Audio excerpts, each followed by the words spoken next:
5 persona të shpallur në kërkim nga SPAK kanë rënë në pranga këtë të hënë në Dubai, mes tyre dhe Merjan Çeliku, një nga emrat e lidhur me skemën gjigante të mashtrimit përmes call centerave që zhvati miliona euro nga qytetarët evropian. Por ndërsa bashkëpunëtorët e grupit po arrestohen njëri pas tjetrit, emri kryesor i dosjes, Amant Josifi, vijon të mbetet i lirë në Emiratet e Bashkuara Arabe, në një histori që po ngre pikpyetje të forta mbi mënyrën se si është trajtuar çështja nga prokuroria e posaçme. Burime pranë hetimit bëjnë me dije se Merjan Çeliku konsiderohet pjesë grupit të drejtuar nga Amant Josifi, ish këshilltari i ministres së mbrojtjes Olta Xhaçka dhe ish ortak biznesi i Olsi Ramës, vëllait të kryeministrit Edi Rama. Skandali bëhet edhe më i madh për faktin se ndonse Amant Josifi konsiderohet nga autoritetet europiane si një nga organizatorët kryesor të perandorisë së mashtrimit me call centera, SPAK nuk rezulton të ketë shpallur ndaj tij urdhër kërkimi ndërkombëtar. Ndërkohë ndaj tij ka pasur hetime intensive nga autoritetet gjermane dhe spanjolle, të cilat e konsiderojnë si një nga drejtuesit kryesor të kompanisë famkeqe Milton Group, e cila dyshohet se ngriti një rrjet ndërkombëtar mashtrimi online në disa vende të Europës.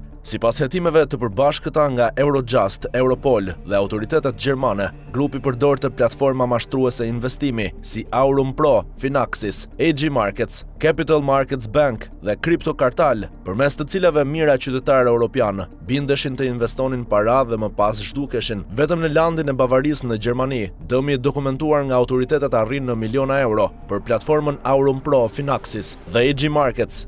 Dëmi për llogaritet 1.8 milion euro, ndërsa për Capital Markets Bank në rreth 1.6 milion euro. Hetimet zbuluan se një pjesë e rëndësishme e aktivitetit kriminal zhvillohej nga Shqipëria, ku operonin disa call center në Tiranë, Elbasan dhe Vlorë. Në operacionin ndërkombëtar Frida Refox, të zhvilluar në nëntor 2022, autoritetet kontrolluan disa qendra telefonike dhe sekuestruan para kesh, portofole kriptovalutash, karta bankare dhe dokumente identifikimit të shtetasve të huaj. Nga hetimet rezultoi se kompania Puma e lidhur me Amant Josifin dhe Georgianin Mikhail Binashvili, i njohur si Mishka, kishte rol kyç në krijimin e softuerëve të përdorur për mashtrimin online. Sipas dosjes hetimore, Merjan Çeliku kishte komunikime të drejtpërdrejta me viktimat në Austri dhe Gjermani përmes platformave mashtruese. Hetuesit gjerman arritën të prodhojnë lidhjet përmes adresave IP, llogarive bankare dhe transfertave në kriptomonedha. Në dosje përmenden edhe emra të tjerë shqiptarësh, mes tyre Irsa Puca, Adrian Korriku, Endri Bulku dhe Erlind Çekaj,